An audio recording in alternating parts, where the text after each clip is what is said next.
Topic number 5.4 is asynchronous serial transfer. There are different methods for data transfer, synchronous and asynchronous. Okay, and we learned that if we are using a clock signal, then it is synchronous. If we are not using clock signal for synchronizing a transfer, then it is asynchronous. Now, in both the categories, synchronous as well as asynchronous, we can transfer content either sequentially or parallelly. Okay, so we are having total 4 type of data transfer. They are asynchronous serial transfer, then synchronous serial transfer, asynchronous parallel transfer, and synchronous parallel transfer. Okay, so in asynchronous transfer, binary information is sent only when it is available, and the line remains idle when there is no information transmitted. Okay, where in synchronous transfer, bits must be transmitted continuously to keep the clock frequency in both the units synchronized with each other. Okay, these are the major difference between synchronous and asynchronous serial transfer. Okay, so first we will learn about asynchronous serial transfer.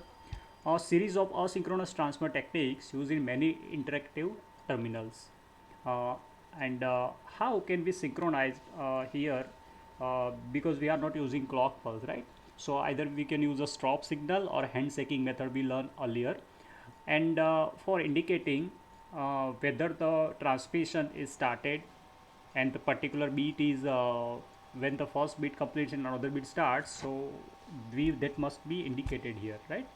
So हम क्या करेंगे कि जो भी हम beat transfer करेंगे उसके आगे पीछे एक्स्ट्रा बीट्स लगाएंगे जो इंडिकेट करेंगे कि ये अभी ट्रांसमिशन ये बीट का स्टार्ट हुआ और यहाँ पे ट्रांसमिशन एंड हुआ, अभी कुछ दूसरा बीट या दूसरा ब्लॉक ट्रांसमिशन में आएगा.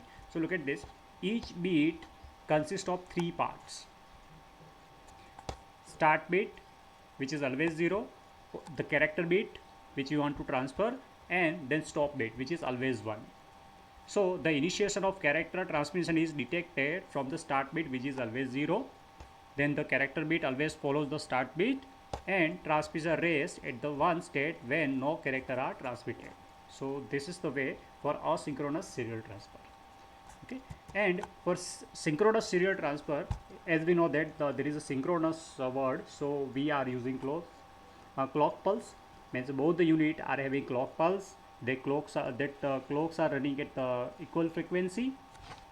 ओके, सपोज हमें 2 यूनिट के बीच में ट्रांसमिशन करना है तो दोनों यूनिट में क्लॉक रहेगी और वो दोनों क्लॉक की फ्रीक्वेंसी एक दूसरे पे डिपेंड रहेगी सिंक्रोनस मैनर में.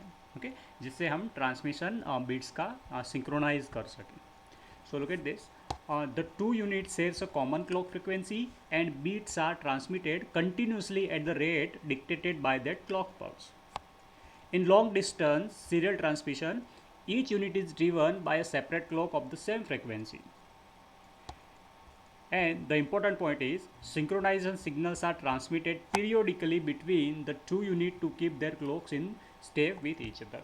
Means after some time, a particular periodic interval, like fixed interval, control signal is generated and which is being sent to both the units to check whether their clock are running at the same frequency or not. एक control signal generate करेंगे और दोनों units को भेजेंगे और वहाँ पे check करेंगे कि अभी दोनों की क्लॉक एक साथ पैरेलल मैच हो रही है कि नहीं, सिंक्रोनाइज है कि नहीं. Okay, so this is the very short topic about synchronous serial transfer and asynchronous serial transfer. Okay, that's it.